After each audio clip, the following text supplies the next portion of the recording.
Trump's new cabinet sparks panic. Chinese stocks and yuan plunge. Chinese stocks and the yuan suffered a heavy fall on November 12th as concerns about worsening Sino-U.S. tensions further dented investor confidence following a string of disappointing economic developments. In addition, foreign capital has recently withdrawn funds from China's index stock funds, ETFs, on a large scale. And this has continued for 4 weeks, indicating that the market's confidence in China's economic prospects is significantly declining. The Hang Seng China Enterprises Index plunged more than 3%, marking its biggest one-day drop in nearly a month, according to Bloomberg. The onshore benchmark CSI 300 index fell as much as 1.7%. The offshore yuan fell 0.3% against the dollar to 7.25 yuan per dollar, its lowest level in more than 3 months. Chinese stocks fell further in afternoon trading after news broke that U.S. President-elect Donald Trump is preparing to appoint 2 individuals who have harshly criticized the Chinese Communist Party for key positions in his new administration.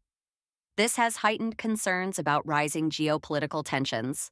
Market sentiment has already begun to cool after the fiscal stimulus measures announced by the Chinese Communist Party last week proved mediocre. And credit expansion in October was also lower than expected. Senator Marco Rubio, who is expected to be appointed Secretary of State, has taken a hard line on China's rise as an economic power and has been sanctioned by Beijing twice, according to Bloomberg. Representative Mike Waltz, expected to become National Security Advisor, believes China poses a greater threat to the United States than any other country.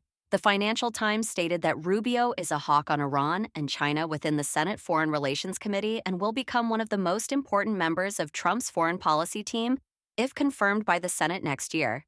Matt Turpin, a visiting scholar at the Hoover Institution and former director of China Affairs for the National Security Council in the Trump administration, pointed out that Rubio was one of the earliest hawks on China in Washington, long before many other U.S. officials paid attention to Beijing. Turpin said, "The selection of Mike Waltz as National Security Advisor reinforces this experience and focus on the CCP. This shows that President-elect Trump will put very strong pressure on the CCP, just as he did in his first term." Haman Lee, senior macro strategist at Lombard Odier, said that Trump's tendency to strengthen his negotiating position through such aggressive appointments should not be surprising. But it highlights that Trump is likely to fulfill his campaign promise to impose punitive tariffs on Chinese goods exported to the United States. Bloomberg reported that Beijing is planning to reduce home purchase taxes as part of the government's efforts to revive the sluggish real estate market, but the stock market has received little boost. The Bloomberg China Real Estate Developers Index fell more than 4%. It is worth noting that on the 12th, the People's Bank of China did not provide support for the renminbi, and its official midpoint was set at the lowest level since September. Billy Leung, investment strategist at Global X ETFs in Sydney, said, "Concerns about Hong Kong stocks reflect more than just the market's reaction to Trump's cabinet selections. I also think that concerns about the economic stimulus plan and the gap between market expectations and the level of support provided will have a lingering impact." Huge shock, the RMB may depreciate explosively by 50%. Apollo.com, Wang Duran reports, Trump is about to return to the White House, which is bound to have a profound impact on the global economy. Robin Brooks, a senior fellow at the Brookings Institution and former chief economist of the Institute of International Finance, IIF, warned that if Trump implements the policy of raising tariffs during his new term, it may trigger a sharp appreciation of the U.S. dollar and bring a huge impact on emerging markets.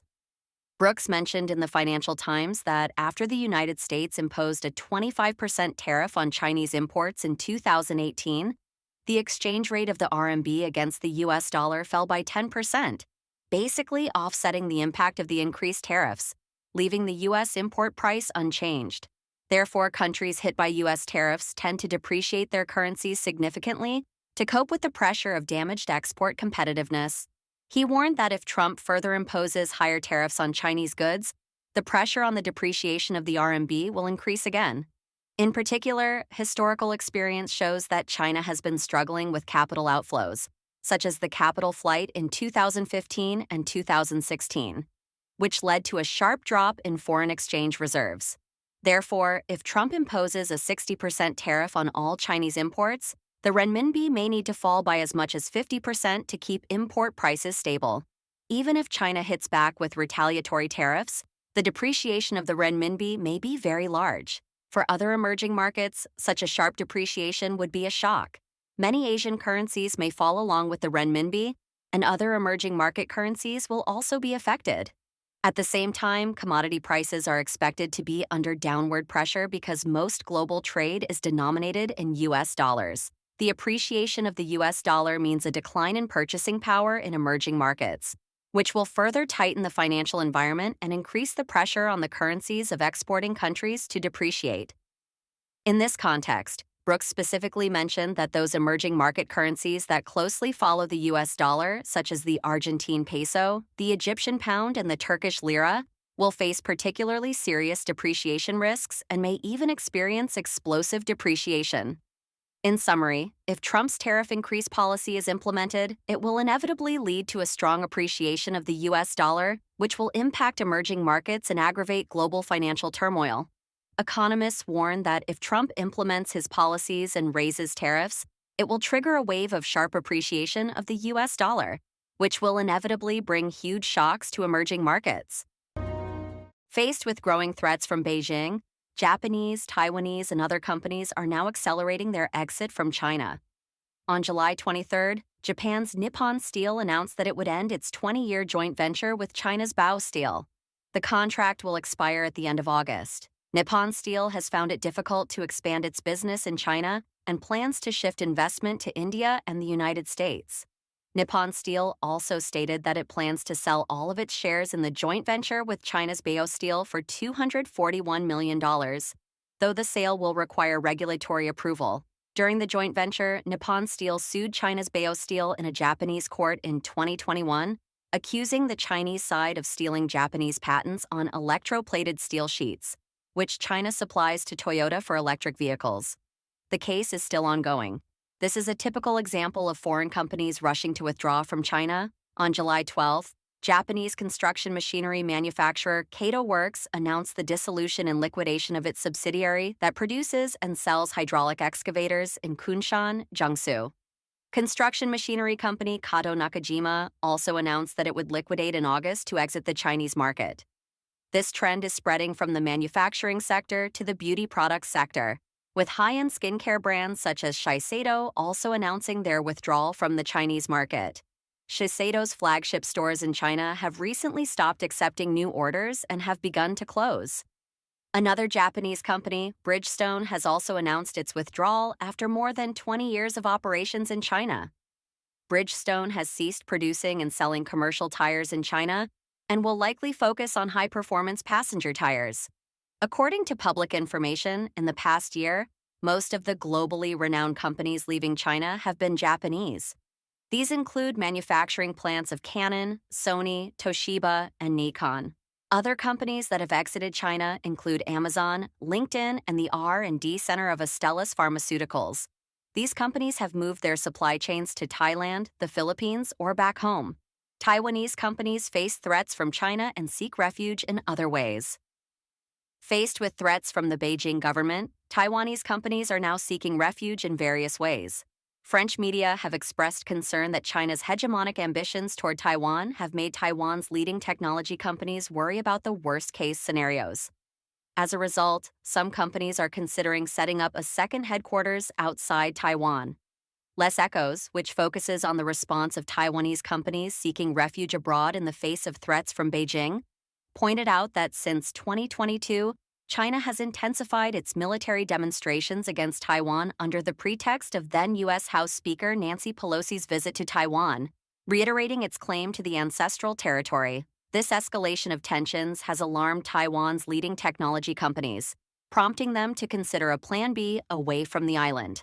At the heart of these concerns are giants such as Lite-On and Chizda in the fields of electronic components, IT infrastructure, and medical technology, which are actively preparing for the evacuation of some employees from their headquarters. Taiwanese companies have long outsourced a large part of their production. Foxconn, the world's leading computer equipment manufacturer and a subcontractor for Apple, Amazon, and Microsoft, focuses most of its business in China, but also operates in Europe, Brazil, and Mexico. TSMC, a semiconductor giant that manufactures for companies such as Nvidia and Apple, has just announced the construction of a second factory in Arizona, USA, with an investment of more than $65 billion, including $6.6 billion in subsidies from the U.S. government. Singapore and the Netherlands are priority locations for Taiwan's semiconductor IC industry to expand its factories. Although a military invasion of the island of Taiwan by Chinese armed forces does not seem imminent, such concerns are still growing. An armed confrontation in the Taiwan Strait would have a catastrophic impact on the global economy, especially for the global semiconductor market, which is already tense due to the rise of artificial intelligence. The trend of foreign capital withdrawal from China has been a hot topic since 2023.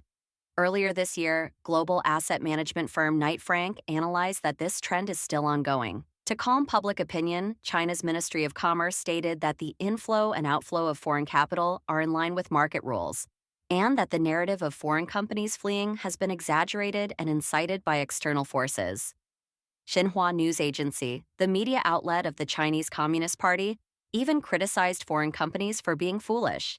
Xinhua propaganda asserted that the best investment opportunities in the future still lie in China, and that leaving China would only mean missing out on these opportunities.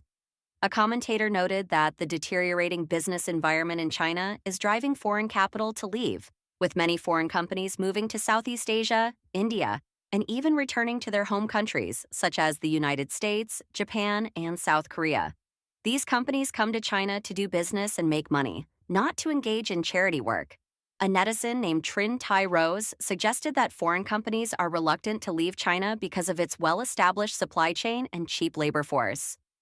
However, in the past 3 to 5 years, not only have the remaining 100 Japanese companies left, but also other companies from Taiwan, Korea, the U.S., Germany, the UK, and even some Chinese enterprises have withdrawn from China.